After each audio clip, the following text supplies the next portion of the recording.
Hey guys, and welcome back to the Political Whiz, where you will find all the whiz on politics and history. And today we will be analyzing the 2020 Massachusetts Senate Democratic primary, which will be held on Tuesday, September 1st, 2020. And now let's take a look at the candidates' profiles. Ed Markey previously served as a member of the Massachusetts House of Representatives from 1973 to 1976, representing the 26th Middlesex District. He then served as a congressman from Massachusetts from 1976 to 2013, representing the 7th Congressional District and later the 5th Congressional District after redistricting took place. In 2013, then-Senator John Kerry resigned to serve as Secretary of State under President Obama, and Ed Markey won a 2013 special election to fill in the vacant seat previously held by Kerry. He then ran to serve a full term in the Senate in 2014, and he won by a landslide. Ed Markey is well known for co-authoring the Green New Deal, which is a popular policy among the Democratic Party to battle climate change. Ed Markey is now running to serve a second term in the Senate, and he faces a tough Democratic primary in this year's Senate election. Our next candidate is Joe Kennedy III. Joe Kennedy III hails from the Kennedy family and is the grandson of Robert F. Kennedy and the grandnephew of John F. Kennedy and Ted Kennedy.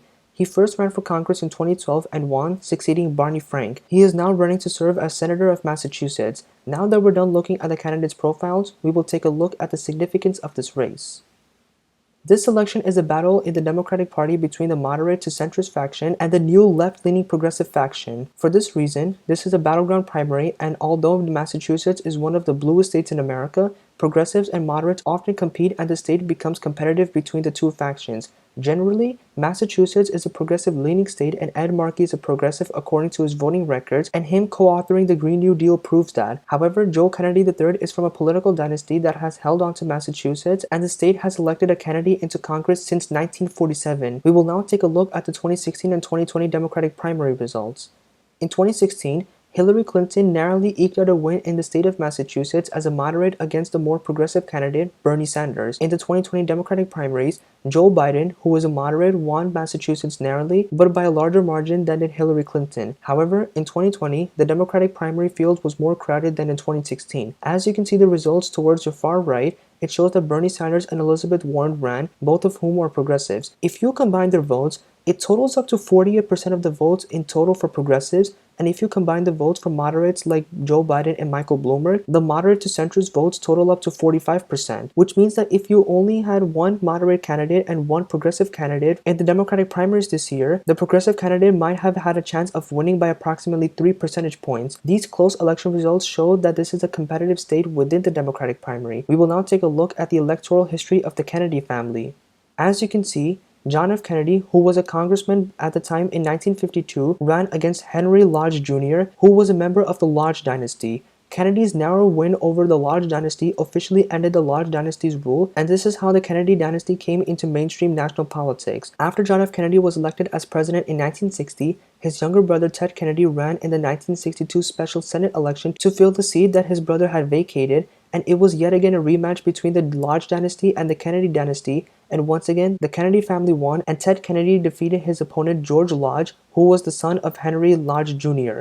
After this, Ted Kennedy went on to win all of his Senate re-elections by comfortable margins, with the only exception being 1994, a Republican wave year famously known as the Republican Revolution or the Gingrich Revolution, which was the year that many Democrats lost their elections to Republicans at the national, state, and local levels, and a year of many Republican gains, which Ted Kennedy survived. This electoral history shows that Massachusetts is the Kennedy family's home base, and they have held on to the state for generations and are favored among the people of Massachusetts, as seen by the margin of victories through the course of many decades. We will now take a look at the endorsements for each candidate.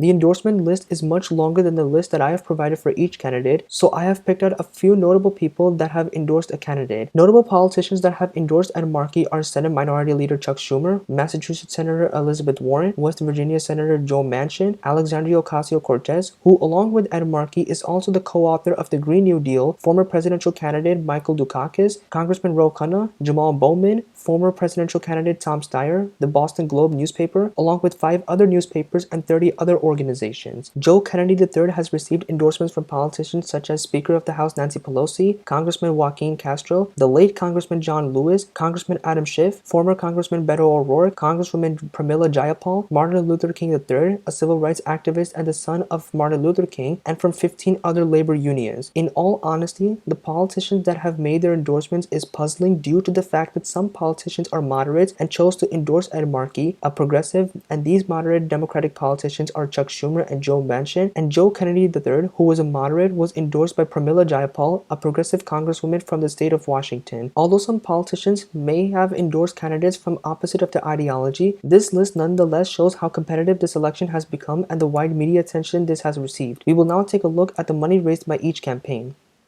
On the top left, it shows that Ed Markey has raised close to $11.6 million compared to Joe Kennedy III, who has raised close to $8.6 million. On the top right, the bar graph shows how much each candidate has raised their money from either in-state or out-of-state. To make things easier, I circled the names of both the candidates in red so you can easily locate them for yourselves. Both Ed Markey and Joe Kennedy III has raised most of their money out-of-state than they have in-state, and that's no surprise considering the media attention this race has garnered. However, Ed Markey has raised slightly more money in-state than has Joe Kennedy III. On the bottom left, it shows that Ed Markey's campaign contributions come from large individual donors, with a significant portion of his campaign contributions coming from small donors. On the bottom right, it shows that Joe Kennedy III has raised most of his money with large individual donors, with a significant portion of his campaign contributions coming from small donors. It's really debatable who this data favors, since both candidates have raised equally enough money in-state and most have raised their money with individuals, which shows that both have a lot of support and show how competitive this race is going to be. But in my opinion, I would say this data is slightly in favor of Ed Markey since he has raised more money than Joe Kennedy III has. We will now take a look at the polling data for this race.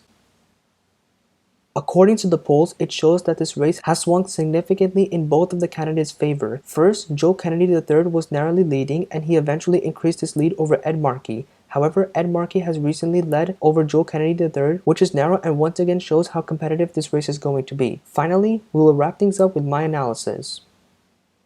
Based on the data that we have seen, this is going to be a competitive Democratic primary. Massachusetts has elected a Kennedy into Congress since 1947. According to recent election results, Massachusetts is a progressive state, and the close election results show that this is a battleground state within the Democratic Party. The polls have shown that this race, without a doubt, is going to be a competitive one between Ed Markey and Joe Kennedy III. The truth is that for me, it's hard to say who I believe is going to win because a case can be made for both Ed Markey and Joe Kennedy III. However, based on the data that we have went through, I believe that Ed Markey will narrowly win the Democratic primary because Massachusetts is a progressive left-leaning state. Ed Markey has raised more money than has Joe Kennedy III, and although Joe Kennedy III is a part of the Kennedy family that has held on to Massachusetts, I honestly believe that the people of Massachusetts now want new leadership instead of the same leadership from the dynastic family for decades. And now, I ask you, who do you think is going to win this competitive Massachusetts Senate Democratic primary on September 1st, 2020? Make sure to make your comments down below. In the meantime, that's all for now.